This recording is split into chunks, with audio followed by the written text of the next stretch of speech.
저는 지금 이른바 연트럴파크라 불리는 서울 마포구의 연남동 거리에 나와 있습니다. 조용한 주택가였던 이곳은 5년 전쯤부터 개성 있는 상점들이 속속 등장하면서 서울의 명소로 급부상했는데요. 이렇게 상권이 확 뜨면 일대의 땅값이나 상가 임대료가 오르기 십상인데 그 피해는 고스란히 원래 있던 상인들에게 돌아가게 됩니다. 치솟은 임대료 부담을 이기지 못하고 타지로 떠날 수밖에 없는 거죠. 이런 진통을 줄이기 위해 상가 임대차 보호법이 개정돼 내년부터 시행되는데요. 기존 5년이던 보호기간이 10년으로 늘어나 이 기간 동안 건물주는 정당한 이유 없이 임차인을 내쫓을 수 없습니다.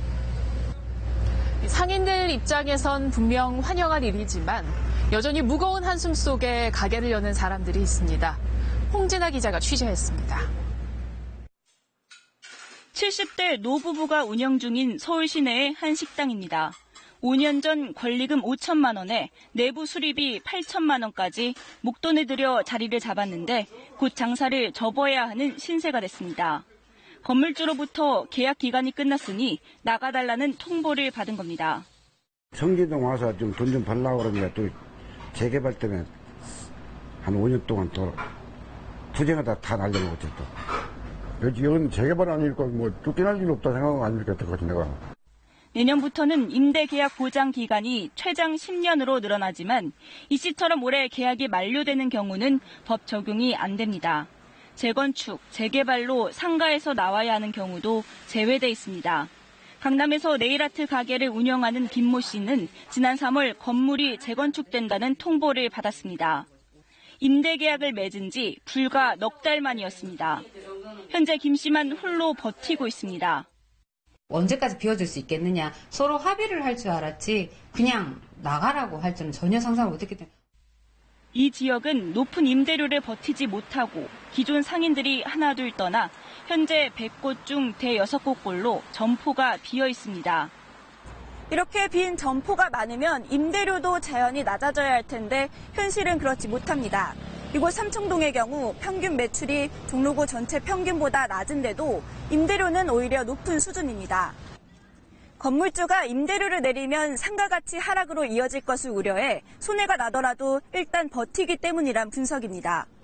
임대료 인상률 상한선은 5%로 정해져 있지만 보증금과 월세 환산액이 일정 기준을 초과하면 부유한 임차인으로 분류돼 이 상한제 보호도 받을 수 없습니다. 이 때문에 이른바 뜨는 상권, 비싼 상권에서는 계약기간 10년 보호를 받을 임차인이 많지 않습니다. 자발적으로 저렴한 곳을 찾아가는 경우가 많기 때문입니다. 다른 더 유망하면서도 싼 임대료가 싼 곳을 찾아서 본인만의 시장을 창출을 해야 되는 거고요. 주택에 비해서 상가 시장은 거래 정보가 폐쇄적이라 관련 정보를 체계적으로 모아 임차인들의 선택을 도와야 한다는 지적도 나옵니다. 임차인 입장에서는 정보 비대칭성으로 인한 불공정 계약을 체결할 가능성이 매우 높습니다. 상인들이 마음 놓고 털을 잡아 장사할 수 있도록 바뀐 상가 임대차 보호법에도 사각지대는 없는지 촘촘한 실태 파악과 대안 마련이 필요합니다. KBS 뉴스 홍진아입니다. 일본은 100년 전부터 임대료 상승이 사회의 문제가 되면서 차지채가법이라는 임차인 보호법을 만들어 소상공인의 권익을 지켜왔습니다. 임차인을 약자로 보고 이를 보호해온 일본의 전통이 오늘날 특색 있는 100년 가게를 만드는 원동력이 됐습니다. 윤지연 기자가 현지 취재했습니다. 유동인구가 전 세계에서 가장 많은 일본 도쿄 신주쿠역. 역사 안에 40제곱미터 남짓한 작은 음식점이 있습니다.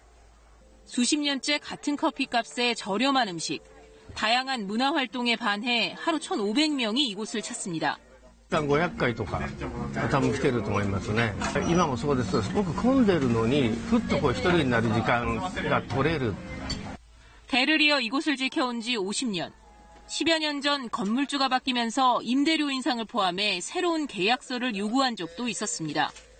하지만 사실상 자동갱신권을 보장한 법률과 손님 2만 명 지지 서명 등의 도움으로 영업을 이어오고 있습니다. 飲食店っていうのは大きな借金を抱えてそれでもう何十年続けるつもりでやりますよね。だからそんな2年契約といっても2年で出ていかなきゃいけないとしたら飲食店やれないです。 일본 임대차보호법은 약자인 임차인을 임대인으로부터 확실히 보호해야 한다는 인식에서 출발했습니다. 개정된 상가임대차보호법에서조차 환산보증금 제도 등을 통해 건물주의 권리를 중시하는 우리와는 큰 차이가 있습니다.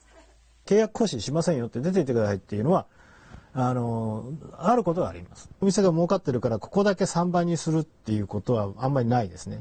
영업기간을 보장하는 법률과 소상공인을 지지하는 사회 분위기 속에서 일본의 작은 가게들은 도시의 활력을 키우고 있습니다. やっぱりこう街がちょっとつまらなく味気がなくなっちゃうんじゃないかと思うんですよ。やっぱりこういう、個性があるいろんな人が人間っていろんな人がいるじゃないですか。 KBS 뉴스 윤지연입니다.